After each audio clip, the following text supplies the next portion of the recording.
എല്ലാ ഭക്തജനങ്ങൾക്കും നമസ്കാരം. ഇന്നത്തെ വീഡിയോ ഒരു ഭക്തി യാത്രയാവട്ടെ. ഒരുപാട് വർഷമായിട്ട് ഉള്ള ആഗ്രഹമായിരുന്നു ശ്രീ മൂകാംബിക ദേവി ദർശനം എന്നത്.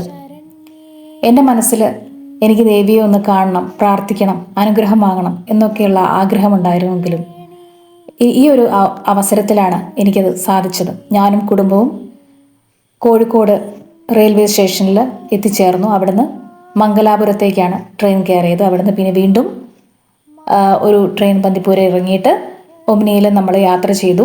അവിടുന്ന് നേരത്തെ ബുക്ക് ചെയ്ത ലോഡ്ജിലും എത്തി. തുടർന്ന് അവിടുന്ന് കുളിച്ച് ഡ്രസ്സൊക്കെ മാറ്റി ഞങ്ങൾ മൂകാംബിക ദേവിയിലേക്ക് സന്നിധിയിലേക്ക് പോയിക്കൊണ്ടിരിക്കുകയായിരുന്നു. സാധാരണ എല്ലാവരും പറയാറുണ്ട് ഇത്ര തിരക്ക് ഉണ്ടാവാറില്ല എന്നുള്ളത്. പക്ഷേ ഇന്നെന്താണെന്ന് അറിയില്ല, ഒരുപാട് നല്ല തിരക്കായിരുന്നു. ഒരു 3 മണിക്കൂർ നമ്മൾ ക്യൂ നിന്നതിന് ശേഷമാണ് ദേവി ദർശനം ലഭിച്ചത്. എങ്ങനെയായാലും വേണ്ടില്ല, നമ്മളെ മനസ്സിൽ അത്യധികം ആഗ്രഹമുണ്ടെങ്കിൽ ആ ആഗ്രഹം തീർച്ചയായിട്ടും ദേവി സാധിപ്പിച്ചു തരുമെന്നുള്ളതിൻ്റെ ഒരു ഉദാഹരണമാണ് ആ ദേവി ദർശനം എന്ന് പറയാം.